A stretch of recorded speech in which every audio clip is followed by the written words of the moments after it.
Dear students and parents, मैं हूं राकेश और आज के इस वीडियो में मैं बात करने वाला हूं बिहार एमबीबीएस काउंसलिंग से जुड़ी एक बहुत ही बड़ी ब्रेकिंग अपडेट के बारे में। 26 अक्टूबर यानी आज ही ये नोटिस बिहार बोर्ड ने जारी की है और इस नोटिस में बहुत सारी नई जानकारी दी गई है और सबसे बड़ी बात कि काउंसलिंग की जो रूल्स है राउंड 3 की, उसमें बहुत बड़ा बदलाव आया है। तो चलिए स्टेप बाय स्टेप पूरा नोटिस को समझते हैं। अब ये नोटिस इंग्लिश में दी हुई है, अगर आप चाहें तो इसे हिंदी में कन्वर्ट करके पढ़ सकते हैं, लेकिन अगर आप हमारी वीडियो देखते हैं तो हम उसको सिंप्लीफाइड भाषा में आपको समझा देते हैं, बिल्कुल लेमैन भाषा में, ताकि एक जनमानस जो जनसाधारण है वो भी चीज़ों को अच्छे से समझ पाए। तो सबसे पहले मैं बात करता हूँ कि ये जो सीटें हैं उसके बारे में। तो बोर्ड ने अब ऑफिशियली कंफर्म कर दिया है। ये जो पैरा 1 है इसके बारे में मैं बात करूं तो बोर्ड ने अब ऑफिशियली कंफर्म कर दिया है कि 50-50 एडिशनल सीटें जो जोड़ी गई थी तीनों ने जो प्राइवेट मेडिकल कॉलेज थे, केएमसी कटिहार, राधा देवी और जो न्यूली कॉलेज थी विराट रमैना, उसमें उसको अब कंफर्मेशन मिल गई है। साथ ही जो केएमसी कटिहार को एलओपी नहीं मिली थी 50 सीटों की, वो भी मिल गई है। यानी अब बिहार के प्राइवेट जो एमबीबीएस कॉलेज हैं उसकी जो सीट मैट्रिक्स में टोटल 150 नई सीट ऑलरेडी ऐड हो गई है। और ये रिवाइज सीट मैट्रिक्स कल जो एक नोटिस आई थी और हमने अपने वीडियो में भी बताया था, उसमें ऑलरेडी अपलोडेड है और वो अपडेटेड कर दी गई है। और जब आप चॉइस फिल करते हो तो उसमें भी अपडेटेड सीट मैट्रिक्स दिख रहा है आपको। आप जाके चेक कर सकते हो हमारे वीडियो को या बोर्ड की वेबसाइट को। अब आपकी समझने के लिए मैं बताऊं कि जैसे मान लीजिए कि कोई स्टूडेंट है जिसका रैंक बॉर्डर लाइन पे था और उसको लग रहा था कि हमें तो सीट मिलेगी नहीं, तो ये जो नए 150 एमबीबीएस सीट ऐड हुए हैं उससे उनके फ्रेश चांसेस बन गए हैं, स्पेशली उन लोगों के लिए जो प्राइवेट मेडिकल कॉलेज में एडमिशन लेने के लिए इंटरेस्टेड थे, उन बच्चों के लिए। अब बात करते हैं चॉइस फिलिंग की। तो नोटिस के हिसाब से सभी जो 2025 के कैंडिडेट्स अपनी चॉइस फिल या तो जो अपडेट कर सकते हैं, एडिट कर सकते हैं। और मतलब कि अगर आपको लगता है कि नए सीट मैट्रिक्स के बाद आपके चांसेस बढ़े हैं तो आप अपनी चॉइस लिस्ट को एडिट कर सकते हो, ऐड ऑन कर सकते हो न्यू कॉलेजेस को। और मैं आपको बताऊं कि आपका पहले आपको लग रहा था ऐसा कि कटिहार में सीटें चूंकि 50 एलओपी ऐड नहीं हुई है, तो मैं कटिहार को भरूं या नहीं भरूं, चॉइस 1 लिस्ट 1 में रखूं या नहीं रखूं, या एमजीएम किशनगंज में सीटें खाली नहीं है यूआर की, तो क्या मुझे वो एमजीएम कॉलेज भरना चाहिए। तो मैं हमेशा बताता हूं कि वर्चुअल वैकेंसी राज हो सकती है। वर्चुअल वैकेंसी मतलब जो सीटें खाली होती है अपग्रेडेड होने के बाद, वो सीटें सीट मैट्रिक्स में नहीं दिखती, तो एक्चुअल जो संख्या होती है सीटों की वो ज़्यादा हो सकती है। ऐसा नहीं कि जितनी सीटें हैं सीट मैट्रिक्स में बस उतनी ही रहेगी।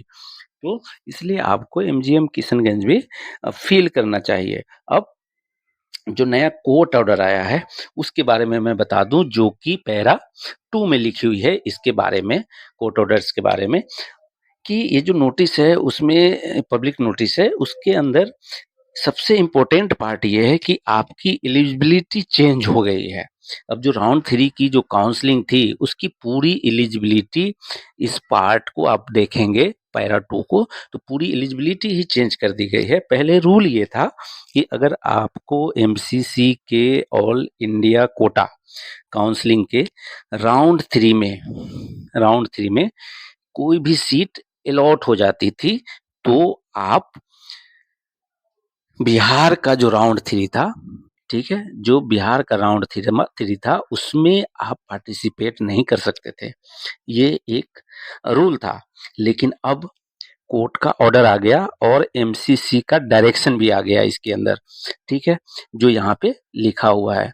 कोर्ट ऑर्डर भी आ गया और एमसीसी का डायरेक्शन भी आ गया कि एक रिलैक्सेशन दिया जा रहा है इस नोटिस के अकॉर्डिंग।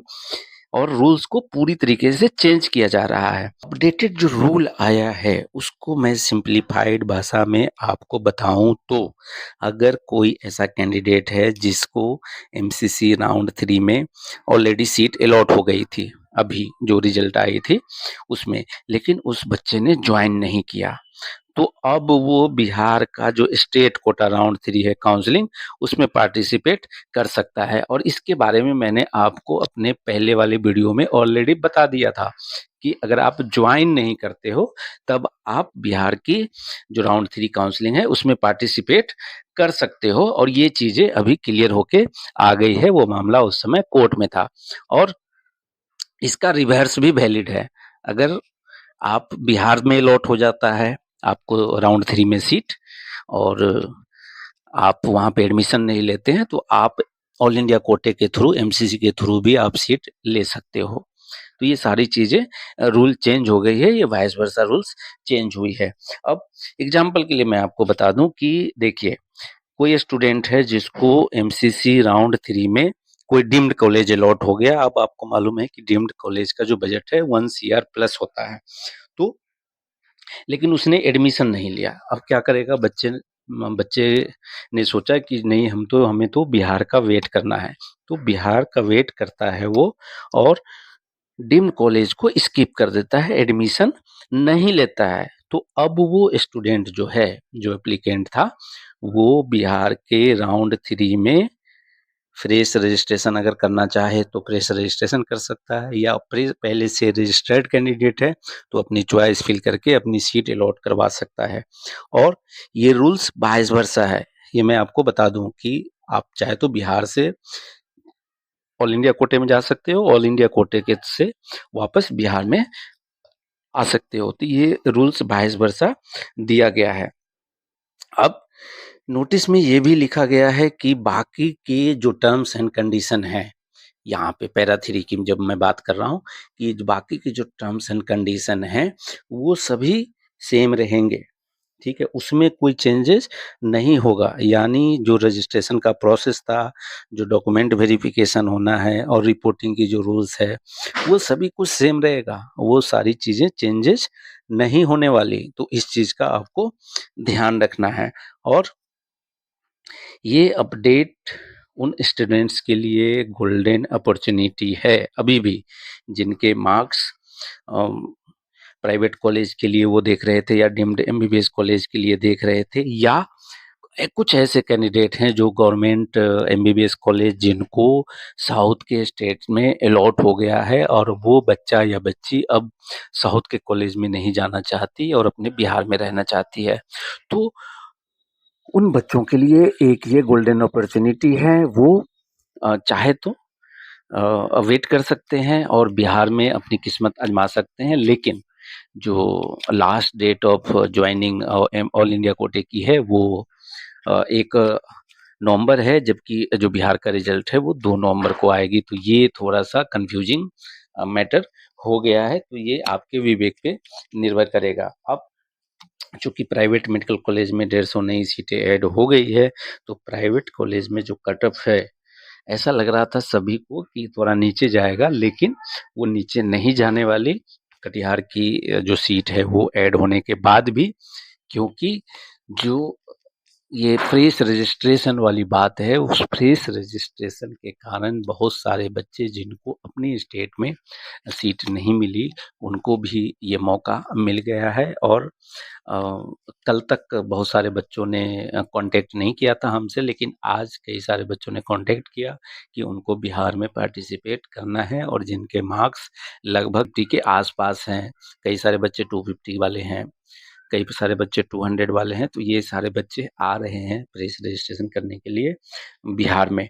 तो अब चूंकि बिहार ओपन स्टेट है, तो आप एप्लीकेंट के लिए जो बिहार के स्टूडेंट हैं उनका हम कुछ नहीं कर सकते। ये तो गवर्नमेंट की रूल है कि कोई भी बच्चा आ सकता है, और ऊपर से फ्रेश रजिस्ट्रेशन भी हो गया, तो ये अब आपके हाथ में भी नहीं, फ्रेश रजिस्ट्रेशन होगी। और जो कट ऑफ है वो, हमारी जो प्रेडिक्शन थी कल, हमने बताया था कि 6,30,000 से लेके 6,50,000 तक, और जो मार्क्स है वो 230 प्लस माइनस 5 हमने ऐसा बताया था, तो कई सारे जो स्टूडेंट्स हैं उनकी कमेंट ये थी कि सर 225 आप बता रहे हो, 225 पे तो जो ऑल इंडिया रैंक है वो लगभग 6,90,000 तक जा रही है, 6,95,000 80,000 तक जा रही है, तो आप ये ऐसे डाटा कैसे बता रहे हो? तो उनके लिए मैं क्लियर क्लियर कर दूं कि एक ही मार्क्स पे कई सारे बच्चे होते हैं और उसमें रैंक वेरिएशन होता है करीब 10 से 20,000 तक का रैंक वेरिएशन। अगर आप देखोगे तो 620, मान लो कि आपके मार्क्स 225 230 हैं, 235 हैं, तो आप अकेले बच्चे नहीं हो जिसके मार्क्स 235 हैं। 235 वाले कई सारे बच्चे होते हैं, उसमें भी आपकी रैंक वेरिएशन करती है आपके नेम के अकॉर्डिंग और बाकी क्राइटेरिया के अकॉर्डिंग। तो ये सारी चीज़ें भी देखी जाती है और ये जब हम प्रेडिक्शन करते हैं तो ये सारी जो वेरिएशंस हैं वो आती है, तो आप उसको अन्यथा नहीं लेंगे। हम जो चीज़ें बताते हैं जब तक ऑथेंटिकेट नहीं होती तब तक हम नहीं बताते। और मैं आपको ये भी बता दूं कि जब हम फिर से आज डाटा एनालाइज कर रहे थे तो हमें ऐसा लग रहा है कि जो कट ऑफ है जो मैंने आपको बताई थी कल भी कि 230 प्लस माइनस 5 और उसमें हो सकता है 10-20 अंकों का ऊपर नीचे हो, लेकिन अभी भी अगर आप सेफ स्कोर मेरे से दिल से पूछना चाहो तो सेफ स्कोर आपका 280 प्लस है। अगर आपका स्कोर 280 प्लस है तब आप समझो कि आपको एडमिशन मिल सकता है, आपको राउंड 3 में सीट अलॉट हो सकती है। और अच्छा सब कुछ चले, फ्लो अच्छा हो और बिहार के स्टूडेंट्स के लिए सब कुछ सही रहा, तो हमारे जो प्रेडिक्शन है 230 प्लस माइनस 5 वो भी सच साबित होने के पूरे-पूरे चांसेस है। इसलिए मेरा सजेशन ये होगा कि अपनी चॉइस लिस्ट को ज़रूर आपको अपडेट करना चाहिए और आपको ऐसा नहीं सोचना है कि विराट रामायणा चूँकि नया कॉलेज है या खगड़िया नया कॉलेज है या महाबोधि नया कॉलेज है तो उसको हमें ऑप्ट नहीं करना है, आपको उस कॉलेज को भी ऑप्ट करना है, क्योंकि चीज़ें उस कॉलेज में धीरे-धीरे जब आप नया घर बनाते हो तो घर में नई-नई चीज़ें थोड़े दिन में आ ही जाती है, तो 1 साल 2 साल के अंदर-अंदर वो उस कॉलेज में सारी इंफ्रास्ट्रक्चर सही हो जाएगी। ज़रूरत है आपको, आपको एक सीट लेनी है। तो हर प्राइवेट कॉलेज का जो जब भी आप फ़ील करने की सोच रहे हो चॉइस फ़ील, तो उसका फ़ी देख लीजिए आप और फ़ी देख के ही प्रेफ़रेंस लिस्ट बनाइए, क्योंकि कई सारे बच्चों ने भी कमेंट किया कि सर राधा देवी में फ़ी तो सही दिखाया जा रहा है, लेकिन जो एडिशनल चार्जेज़ हैं वो हर साल 2 से ढाई लाख रुपए, 3 लाख रुपए ले लिए जाते हैं कॉलेज के द्वारा। तो इस चीज़ को भी आपको ध्यान में रखना है। और अगर आप अभी भी कन्फ्यूज़ हो तो आपको एक प्रोफेशनल काउंसलिंग गाइडेंस लेना बिल्कुल सही स्टेप है। आपको किसी भी प्रोफेशनल जो गाइडेंस है उसका स्टेप जो साथ है वो लेना बहुत ज़रूरी है, ताकि आपका जो कीमती 1 साल है वो बर्बाद ना हो। क्योंकि एक छोटी-सी भी गलती आपको इस पूरे काउंसलिंग शेड्यूल से बाहर कर सकती है। तो ये था पूरा बिहार का जो यूजीमेक का 2025 का लेटेस्ट नोटिस था 26 अक्टूबर की, उसके बारे में कंप्लीट ब्रेकडाउन, जिसको मैंने आसान भाषा में आपको समझाने की कोशिश की और मुझे ऐसा लगता है कि आपको सारी जो डिटेल्स है वो अच्छे से समझ में आई होगी। और जो ये 150 नई सीटें हैं, चॉइस फिलिंग की अपडेट कैसे करनी है और एलिजिबिलिटी जो रूल है उसमें जो चेंज हुआ है, जो रिलैक्सेशन दिया गया है, वो सारी चीज़ें आपको समझ में आ गई होगी। अगर आपको ये वीडियो हेल्पफुल लगा हो तो लाइक ज़रूर करते हुए जाइए और अपने दोस्तों के साथ शेयर भी ज़रूर कीजिए और हमारे चैनल को सब्सक्राइब करके रखिए, ताकि जो कि यूट्यूब पे दिख जाए आपको, ताकि आप खुद को अपडेट रख सको। मैं हूँ राकेश, जल्द ही मिलता हूँ एक नए वीडियो में, तब तक के लिए stay safe, stay healthy and हमेशा की तरह जय बिहार।